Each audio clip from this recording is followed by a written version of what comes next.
Welcome to You Are Your Name. This is Daken Ariel, your host. I have a special guest today, Steffany Alden. She's been using the cycle chart for quite a while. Welcome to the podcast, Steffany. Nice to be here. So how long have you been using cycle charts? Well, believe it or not, I've used cycle charts for 41 years. 41? Wow, isn't Yeah. that something? When I was testing them, I would ignore them, and then I would find that it was probably a good idea to follow the cycles. Did you test them out in some way? Oh, I did actually. I did exactly what you did. I was job searching, and sometimes I would look at the cycle to see what kind of day it was. And other times I would look at the cycle at the end of the day. I would think, what was the cycle like today? And then I would actually look at the description of that cycle date.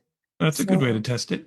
Once I understood about cycles, I then went back over my life and I looked at major events in my life to see what cycle I was in as well.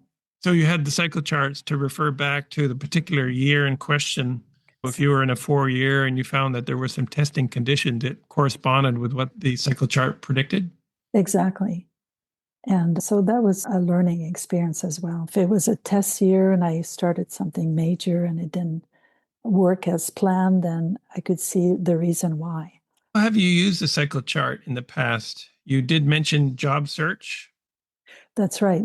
Job search. And also, if I had an idea I wanted to share with someone, it was a new idea, I would find out what their cycle is and I would make sure that I presented the idea in their good cycle.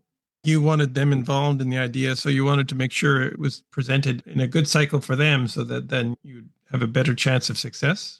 That's correct. Did you do that the same for yourself? If someone came to you with an idea and you were in an adverse cycle, you would tend to discount it? Yes. And the interesting thing is sometimes when I'm in a test month or a test day, wonderful opportunities come along, and that's the test. You think, okay, well, this can't go wrong. But in fact, the test is to recognize that I attracted this situation in a test day or a test month. It's not going to work out. Invariably, all of us ignore the cycles at least once, and then we sort of realize, okay, maybe that wasn't a good idea. So I'm sure that that happens to all of us. You have these things and you say, well, it couldn't go wrong. And of course it does. Well, I looked at the cycles. I was looking for work at that time. So I wanted to make sure that I went networking and cold calling to businesses on a really good day. So I would look at the cycle and see which day was the best day to do so. And then I would go in person and drop off resumes. So when I used my cycle, it was easier to actually connect with employers and have a short interview with them. And when I didn't use cycles, it just didn't work out in the same way. So I really followed the cycles thoroughly during that time. What other areas have you used cycle charts? I'm a career counselor. So I work a lot with clients. And luckily, I also see their birth date. So I'm able to determine their cycle. And that really helps me when I work with clients. How does it help you?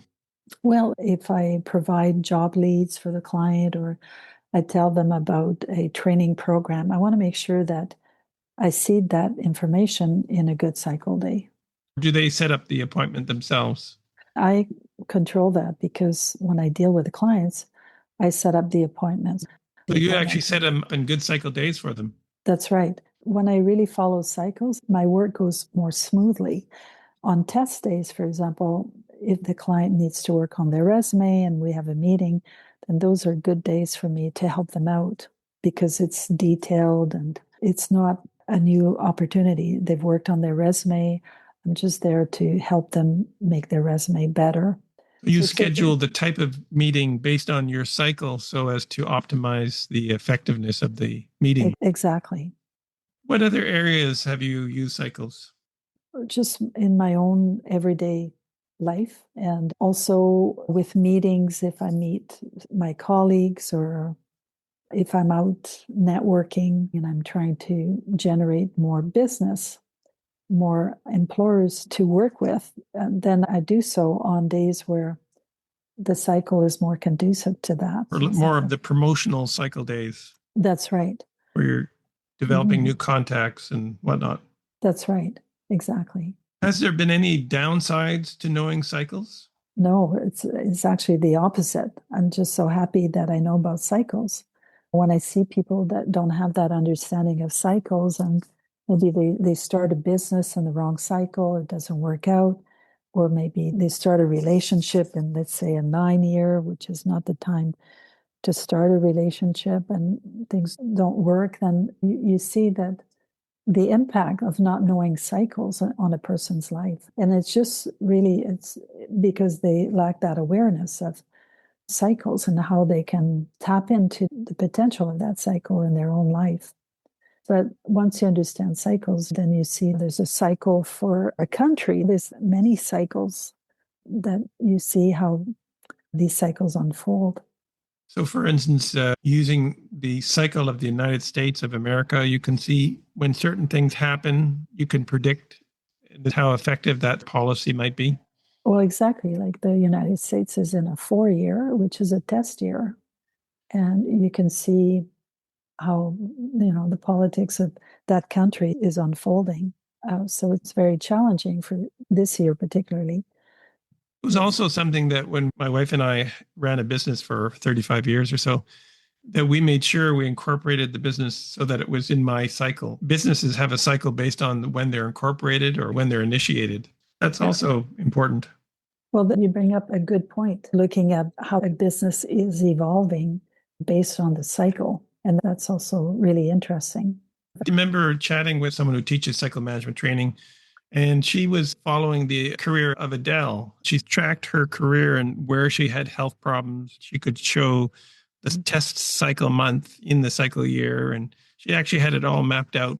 Exactly, because cycles don't lie. And it's just a question of understanding the cycle and how it applies. There's so many different examples of cycles. We have a podcast episode on the relationship of cycles and health. We have an episode on cycles and mental growth because they're related. We have one on raising children more effectively by knowing their cycles. We can apply the cyclic law in so many different aspects of our life because it is a basic law of mind. It's such a valuable tool. I think back over the years and I think, how could I've lived a period of my life without the knowledge of the cycles? It's just so powerful to have that understanding. Now, we've just recently converted the physical cycle charts, which you've been using for 40 years or so, into a cycle chart app. Have you had a chance to try them out yet? I have, and it's very handy to have on the phone. It's great. You start your day and you can find out about your cycle day and what to expect for that day. So it's a wonderful, convenient tool. Any final comments you'd like to share relative to cycles?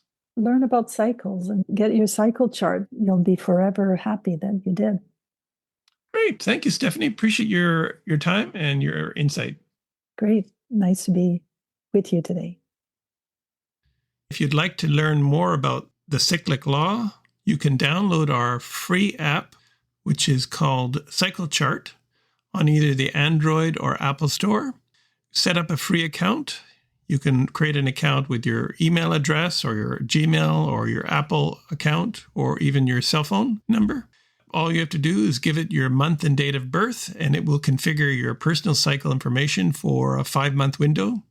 The current month plus 2 months in the future and 2 months in the past. So that should give you a chance to evaluate your cycles relative to the months, days, and years.